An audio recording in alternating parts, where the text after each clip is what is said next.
বিসমিল্লাহির রহমানির রহিম। আলহামদুলিল্লাহি ওয়া কাফা ওয়া সালামুন আলা ইবাদিহিল্লাযিনা ইসতাফা আম্মা বা'দ। তাবলীগ জামাত বিশ্বময় প্রভাব বিস্তারকারী একটি মহাদ্বীনি আন্দোলন, একটি নীরব বিপ্লব। গোটা পৃথিবীর কোটি কোটি মানুষ এই জামাতের সুশীতল ছায়ায় হেদায়েত লাভ করেছে। কিন্তু বড়ই পরিতাপের বিষয়, এই মকবুল জামাত আজ দ্বিধাবিভক্ত। এতায়াতি সাদপন্থী নামে পরিচিত অংশটি তো রীতিমতো ফিরকার রূপ ধারণ করতে যাচ্ছে।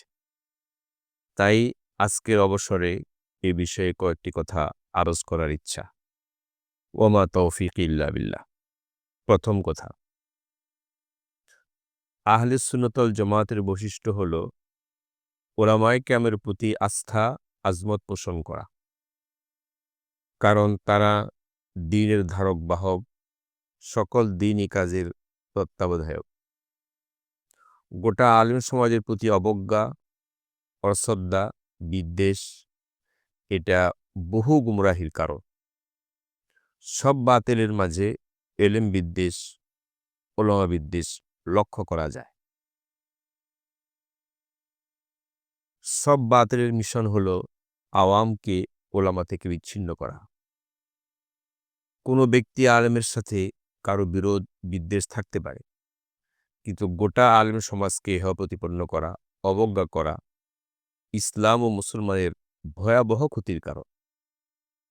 যদি কোনো ব্যক্তি বা দলের মাঝে উলামা বিদ্বেষ দেখা যায়, তবে বুঝতে হবে তাদের মাঝে গুমরাহি এসে গেছে।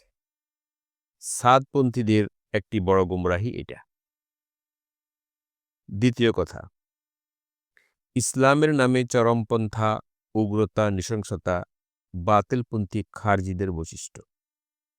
গত 18 ডিসেম্বর শেষ রাতে টঙ্গীর ময়দানে বর্বরোচিত আক্রমণের মাধ্যমে সাদপন্থীদের খারজি চরিত্র বীভৎসভাবে প্রকাশ পেয়েছে। আল্লাহ তাদেরকে সুমতি দান করুন। তৃতীয় কথা, শুরায়ে নিজামের মুরব্বিদের খেদমতে আরজ।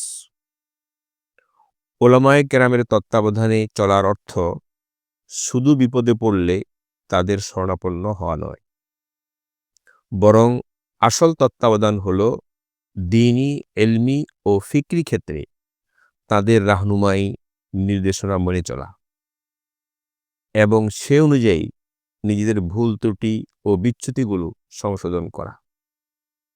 তাবলীগ জামাতের মূল সমস্যাটা এখানে। এর যথাবিহিত ব্যবস্থা গ্রহণ করা না গেলে সংকট থেকেই যাবে। আমরা এই সত্য যত তাড়াতাড়ি বুঝতে পারব, ততই মঙ্গল। 4 নম্বর কথা, মুকাম্মাল দ্বীন, ঈমান, ইবাদত, মুআমালা, মুআশারা, আখলাক এই পূর্ণাঙ্গ দ্বীন নিয়ে বয়ান করা, তালিম করা, তালিমের নেসাবকে সমৃদ্ধ করা, ফাজাইলে আমলের সাথে অন্তত রিয়াজুস সালিহিনের তালিম বাধ্যতামূলক করা।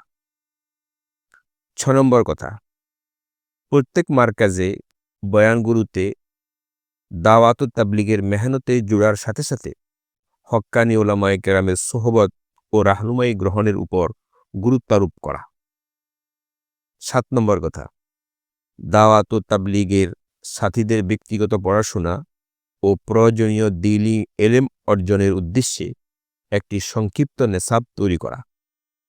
অন্তত 4 মনীষী ব্যক্তিত্ব, হযরত থানবী, হযরত মনজুর নোমানী, হযরত আলী মিয়া নদভী, মুফতি তকি উসমানীর রচনাবলী পড়ার জন্য উৎসাহিত করা। আজকের অবসরে এতটুকু। আল্লাহ তাআলা আমাদেরকে হেদায়েত দান করুন, উম্মতের হেদায়েতের জরিয়া বানিয়ে দিন, শুরুর ফিতান থেকে হেফাজত করুন। আমিন। ওয়া আখিরু দাওয়ানা আলহামদুলিল্লাহি রাব্বিল আলামিন।